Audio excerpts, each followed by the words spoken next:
ধর্ম অবমাননার অভিযোগে সাইবার সুরক্ষা আইনে করা মামলায় বিজেপি নেতা ও মন্ত্রী দিলীপ ঘোষকে কারাগারে পাঠিয়েছেন আদালত। ম্যাজিস্ট্রেট আদালত এ আদেশ দেন। তবে কি এবার মুসলমানদের ধর্মীয় বিশ্বাসে আঘাত ও সংবিধান লঙ্ঘনের দায়ে গ্রেফতার হতে চলেছেন মন্ত্রী দিলীপ ঘোষ?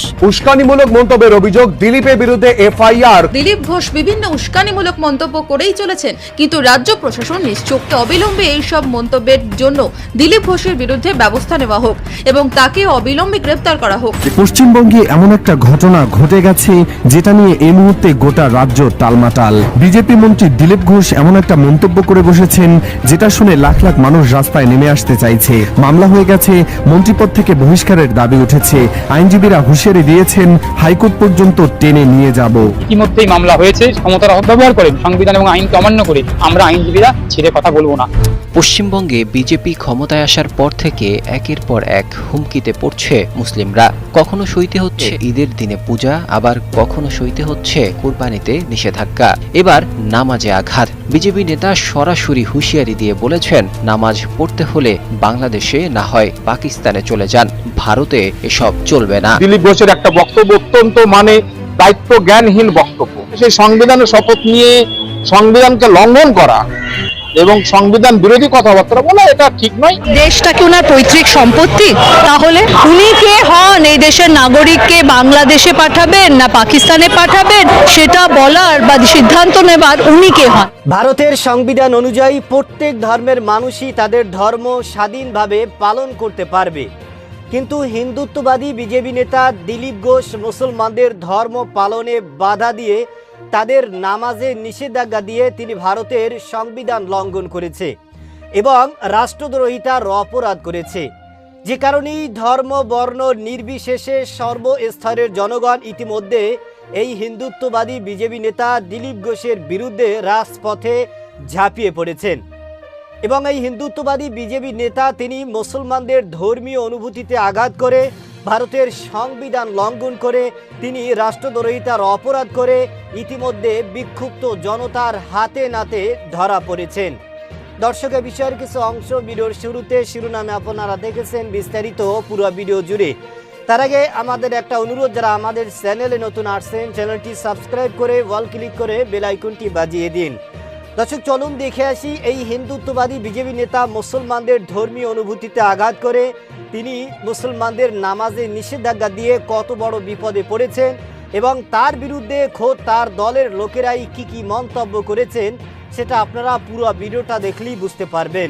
ভিডিওটা অত্যন্ত গুরুত্বপূর্ণ, তাই ধৈর্য ধরে একটি লাইক এবং পুরো ভিডিওটা শেষ পর্যন্ত দেখতে থাকুন। দিলীপ ঘোষ কোথাকার কোন হরিদাস পাল যে উনি এই কথা বলতে পারেন?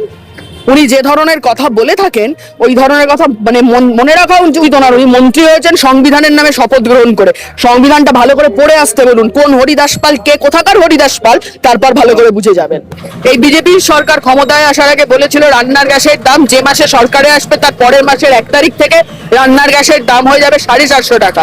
কি বলেছিল রাজ্যের সরকার সেস তুলে নেবে, 2 টাকা দরে তেল বিক্রি হবে, জ্বালানি তেল 2 টাকা দরে বিক্রি হবে, পেট্রোল ডিজেল। এই তো বলেছিল। এখনো শুভেন্দু অধিকারীর পুরনো ভিডিও খুঁজলে সমস্ত পাওয়া যাবে। বলেছিল হকার উচ্ছেদ হলে আগে গিয়ে বুলডোজারের সামনে দাঁড়াবো। যা বলে এসেছিল, গরিব মানুষের জন্য যা প্রতিশ্রুতি ছিল একটা রক্ষা করেনি, গোটাটা একদম বড় লোকের হয়ে কাজ করে চলেছে। অন্নপূর্ণা ভান্ডারের ফর্ম নিয়ে হাজার রকমের যে তার শর্ত আসছে, আয়ুষ্মান ভারতের ফর্ম নিয়ে হাজার রকমের শর্ত আসছে। যা বলেছিল এক কথা বলে ওরা ক্ষমতায় এসছে, ক্ষমতায় আসার পরে দাঁড়িয়ে দুর্নীতির অজুহাত দিয়ে আসলে সাধারণ গরিব মানুষকে নানান শর্তে বেঁধে বাদ দিতে চাইছে। সাধারণ মানুষকে সরকারি সুযোগ সুবিধা থেকে বাদ দেওয়ার কাজ করে যাচ্ছে। এর বিরুদ্ধে দাঁড়িয়ে আমরা সর্বত্র কথা বলছি। এসআইআর আমরা দেখেছি লজিক্যাল ডিসক্রিপেন্সির নামে প্রচুর মানুষকে বাদ দেওয়া হয়েছে। এই যে কেন্দ্রে দাঁড়িয়ে কথা বলছে, এই ব্লকে 27 লক্ষ মানুষের নাম বাদ গেছে, 27,000 মানুষের নাম বাদ গেছে। এই যে 27,000 মানুষের না 2,70,000 টোটাল ভোটার, হ্যাঁ 27,000 মানুষের নাম বাদ গেছে। এই এত মানুষ কেন হচ্ছে যে থাকবেন? এবং এই মানুষের নাম বাদ যাওয়া মানেটা তো শুধু বাদ চলে গেল পরে কখনো ভোটার লিস্টে উঠে আসবে সেটা নয়। আমরা দেখলাম এখন বলছে যে ওই ডিটেক্ট কে হচ্ছে যে বাদ পড়লো, তারপর তাকে দাঁড়িয়ে বলছে যে ডিটেক্ট করার পরে তুমি কি সুবিধা পাবে আর পাবে না সেগুলো নির্দিষ্ট করা হচ্ছে, সরকারি সুযোগ সুবিধা। এবং তারপর দাঁড়িয়ে বলা হচ্ছে যে ডিলিট করা হবে তোমার নাম, আর তারপর বলা হচ্ছে ডিপোর্ট করা হবে। ভারতবর্ষের সীমান্তে হিন্দু মুসলিম নির্বিশেষে এরকম প্রচুর মানুষ পড়ে রয়েছেন, মানে ওই দুটো দেশের মাঝখানে, যাদের দাঁড়িয়ে মানে মাথার ওপর ছাদ নেই, বৃষ্টি পড়ছে, বাচ্চা নিয়ে বয়স্ক মানুষ নিয়ে মানুষগুলো ওখানে পড়ে আছেন, বলছে আমাদের দেশ কোনটা, আমরা বাঁচতে চাই, কোনো একটা দেশে আমাদেরকে নাও। এটা হচ্ছে যে আমাদের দেশের চেহারা এটা হতে পারে না। তো রবি ঠাকুরের দেশ, দিবে আর নিবে, মিলাবে মিলিবে, যাবে না ফিরে, সেই দেশে দাঁড়িয়ে কখনো এইভাবে আমাদের গণতান্ত্রিক অধিকারকে, আমাদের যে রাষ্ট্রের কাছ থেকে আমাদের যা যা সাধারণ নাগরিকের পাওনা আছে সেই অধিকারকে কাটেল করা, এইভাবে একদম বড় লোকেদের জন্য সরকার তৈরি করা, সরকার পরিচালনা করা, এর বিরুদ্ধে দাঁড়িয়ে সিপিআইএম গোটা রাজ্য জুড়ে লড়ছে। না, দেখা যাচ্ছে সাধারণ মানুষ তৃণমূলকে ভরসা করে না, বিজেপিকে ভরসা করে না, তাহলে ভরসা কাদের প্রতি করবে? বামেদের উপরে ভরসা রাখবে? ভরসা বাড়ছে, আমি তো আজকে মিটিং এ সে কথাই বললাম। আপনি ভেবে দেখুন তো, আজকে থেকে 3 মাস 4 মাস 5 মাস আগে এখানের মিটিং এ এত লোক আমাদের আসতো? পলাশদা, এত মানুষ আমাদের এই এলাকাতে মিটিং করতে পারতাম না আমরা। সাধারণ মানুষের সমর্থন সহযোগিতা ছাড়া আজকে আমরা না পার্টি অফিস খুলতে পারতাম, না আমরা আজকে মিটিং করতে পারতাম। সাধারণ মানুষের সমস্যা নিয়ে ধারাবাহিকভাবে কথা বলা, এইটার ফলে সাধারণ মানুষ আমাদের সঙ্গে আছেন, আরো আসছেন, ভরসা পাচ্ছেন। আরএসএস এর আসল লক্ষ্যটা তো হচ্ছে যে সংবিধান পরিবর্তন। এই সংবিধান পরিবর্তনের লক্ষ্যে সমস্ত করছে। হরিদাস পাল মানে দিলীপ ঘোষ কোন হরিদাস পাল এসব কথা বলার জন্য? দিলীপ ঘোষ কোথাকার কোন হরিদাস পাল যে উনি এই কথা বলতে পারেন? উনি যে ধরনের কথা বলে থাকেন ওই ধরনের কথা মানে মনে রাখা উচিত ওনার। উনি মন্ত্রী হয়েছেন সংবিধানের নামে শপথ গ্রহণ করে। সংবিধানটা ভালো করে পড়ে আসতে বলুন, কোন হরিদাস পাল, কে কোথাকার হরিদাস পাল, তারপর ভালো করে বুঝে যাবেন। 2016 সালে আমাদের এই পার্টি অফিসটা হাতছাড়া হয়, পার্টি অফিস ভাঙচুর হয়, পার্টি অফিসের মধ্যে বোম মারা হয়, পার্টি অফিসটা ক্ষতিগ্রস্ত হয়। তারপর থেকে আমাদের পার্টি এখানে আমরা কোনো কর্মসূচি গ্রহণ করতে পারতাম না। আমাদের পার্টি অফিস শুধু পার্টি অফিস নয়, পার্টি অফিস হচ্ছে গরিব মানুষের আশ্রয়স্থল। সেই পার্টি অফিসটা দীর্ঘ 12-13 বছর আমাদের হাতের বাইরে ছিল। তখন পার্টি অফিসের নাম বাদল জামাদার ভবন ছিল না, সাধারণ পার্টি অফিস হিসেবেই ছিল। সেই পার্টি অফিস আমরা পুনরুদ্ধার করেছি এবং সেই পার্টি অফিস আমরা রং করেছি, নতুন করে সাজিয়েছি। আর আমাদের এখানকার আইকন, আমাদের এখানকার ভূমিপুত্র, ভাঙড়ের অন্যতম সেরা একজন জনপ্রতিনিধি বাদল জমাদার, তার নামে আমরা এই পার্টি অফিসটা উৎসর্গ করেছি।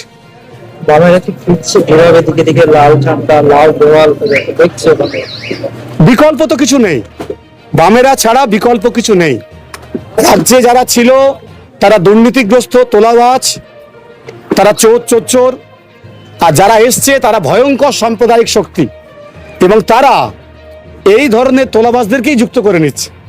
তাহলে পুরো বিজেপি তৃণমূল হয়ে যাচ্ছে, তৃণমূলের সমস্ত লোক সব বিজেপিতে ঢুকে গেছে, ফলে এদের দিয়ে কিছু হবে না। ভারতের পশ্চিমবঙ্গে আলোচিত রেড রোড নিয়ে একের পরে এক আলোচনা এবং সমালোচনার ঝড় উঠেছে।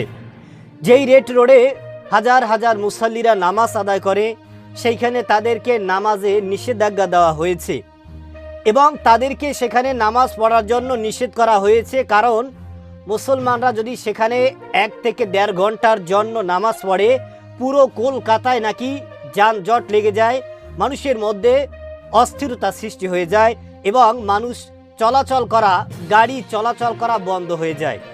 এমনটাই মন্তব্য করেছেন হিন্দুত্ববাদী বিজেপি নেতারা। কিন্তু সেই জায়গায় দীর্ঘ 1 সপ্তাহ যানবাহন চলাচল বন্ধ রাখা হয়েছে, কারণ সেখানে হিন্দুত্ববাদী বিজেপি নেতারা শরীর চর্চা করবেন। এই বিষয়ে যখন হিন্দুত্ববাদী বিজেপি নেতা দিলীপ ঘোষকে প্রশ্ন করা হয়েছে যে মুসলমানরা 1 থেকে 1.5 ঘন্টার জন্য নামাজ পড়লে যদি পুরো কলকাতায় যানজট লেগে যায়, তাহলে আপনারা দীর্ঘ 7 দিন ধরে এই জায়গাটা বন্ধ রেখেছেন, তাহলে এখন কি পুরো কলকাতায় যানজট লাগেনি?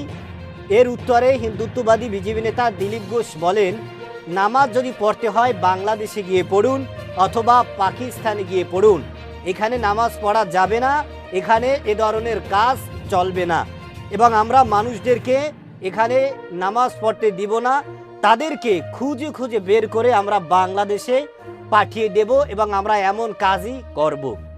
তার এই বক্তব্য সামাজিক যোগাযোগের মাধ্যমে ছড়িয়ে পড়লে এ নিয়ে মানুষের মধ্যে নানান দ্বিধাদ্বন্দ্ব এবং এই বক্তব্যকে কেন্দ্র করে সর্বস্তরের মানুষ তীব্র নিন্দা এবং প্রতিবাদ জানিয়েছেন। কারণ তিনি যেই বক্তব্য দিয়েছেন, যে মন্তব্য করেছেন, এটা ভারতের সংবিধান লঙ্ঘনকারী, এটা ভারতের সংবিধান লঙ্ঘন করেছে এবং তিনি রাষ্ট্রদ্রোহিতার অপরাধ করেছে। কারণ ভারতের যত ধরনের ধর্মরা রয়েছে তারা সকলেই সকলের ধর্ম স্বাধীনভাবে সুন্দরভাবে পালন করতে পারবে। এটাই হচ্ছে ভারতের সংবিধান। এটাই হচ্ছে ভারতের সংবিধান অনুযায়ী সকল মানুষই সকল ধর্মের উপর তাদের স্বাধীনতা রয়েছে, কারো ধর্মের উপরে কেউ হস্তক্ষেপ করতে পারবে না। কিন্তু আমরা দেখেছি হিন্দুত্ববাদী বিজেপি নেতারা ক্ষমতায় আসা মাত্রই ক্ষমতার মসনদ দখল করে, ক্ষমতার অপব্যবহার করে তারা মুসলমানদের নামাজ নিয়ে, তাদের ধর্ম নিয়ে, তাদের উৎসব নিয়ে একের পর এক বিতর্কিত মন্তব্য এবং বিতর্কিত সিদ্ধান্ত তারা দিয়েই আসছেন। যে কারণে ধর্ম বর্ণ নির্বিশেষে সর্বস্তরের জনগণ তাদের পতনের জন্য, তাদের পদত্যাগের জন্য, তাদেরকে চিরতরে ক্ষমতা থেকে সরিয়ে দেওয়ার জন্য তারা রাজপথে ঝাঁপিয়ে পড়েছেন। এজন্যই মানুষ বলেন যে পিপিলিকার পাখা গজায় মরিবার তরে।